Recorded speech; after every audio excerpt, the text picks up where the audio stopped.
Hello, everyone. I'm so excited to welcome Kate Morra, and she is the author of Liberty Trail. Kate, can you share with us a little bit about your book? Liberty Trail drops the readers into the dusty streets of Virginia City and Carson City about 150 years ago. Okay. The story is told through a fictional character named Caitlin, who is a common frontier prostitute. So the Okay. reader experiences the turbulent era from the ground level, from somebody just trying to survive. Wow. The novel does face historically accurate realities, including prostitution, but it's done with discretion and restraint. No graphic content. The book spans 6 decades, and Caitlin's fictional journey weaves through real Nevada history as she struggles to find a better life. In the backdrop are carefully researched moments: Lincoln's assassination, the Yellow Jacket fire, and the advent of fresh water on the Comstock, to name just a few.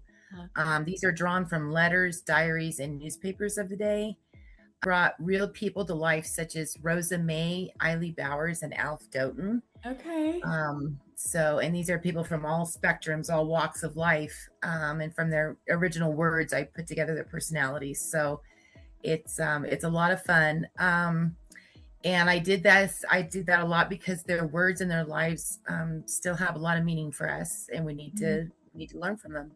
Wow. Okay, Kate. This book sounds really interesting, and it sounds like Thank your you. main character is going on quite the adventure here with prostitution and trying to survive.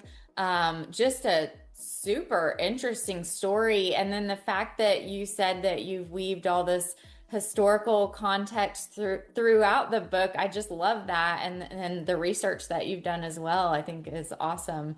So this sounds Thank really you. good. Yeah. So Kate, what was your inspiration for writing the book? Well, there's a place here in Carson City called the Silver Saddle Ranch.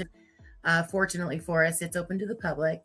And one day I was standing there against an 80-year-old cottonwood tree, looking up at Mountain Davidson, which was Sun Mountain back then, Uh-huh. and you could see it from there. And I was just thinking about how far I'd come in life and how bad things used to be and how much better things are now.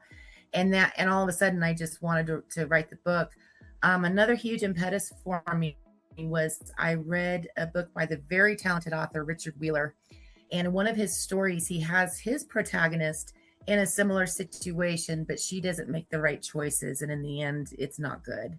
Oh, And at the time I read it, I was grappling with my own addictions, my own demons, and I was so discouraged by that ending. And so when I decided to write this book, I wanted to provide readers with an alternative ending to that. And oh. also God's grace is thematic through the whole book. And so I'm trying to show people that, you know what, there is another way. There is a way to make better choices and improve any life. Yeah. Oh, I love that. So it's like, I feel like if somebody's really identifying with your main character here, they're going to be able to find like some hope from your story or maybe some encouragement. I Yes. think Oh, it's awesome. absolutely. I like Absolutely. this. Yeah, Okay, thank so you. you're welcome. Kate, is there anything else you can share with us about the book, messages within the book, or even anything else about Um, yourself? Overarching aim with this book is really simple. I wanted to bring humanity to history. You know, Mm, history is not just a listing of dry facts and dates, and I think it's yeah. often been dismissed as that.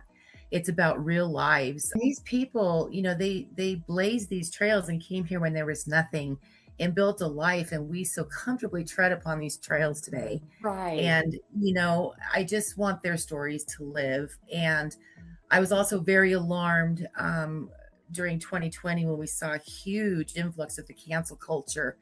That bothered me tremendously because that history doesn't belong to just those people, it belongs to all of us. Right. And if we find things in our history that are offensive, then wouldn't it be better to know what those mistakes were so we don't make those mistakes again? Yes. And so that kind of tries to encompass all the reasons and the motivations for the book. Mhm. Anybody who loves Old West history, who loves Nevada, they're going to love it for the historical aspect of it. Mhm. And like I say, anybody who's a Christian or who is struggling to live a more Christian life, I think they would gain considerably from reading this. Awesome. Well, again, this sounds great, Kate. Thank Congratulations you. on the book.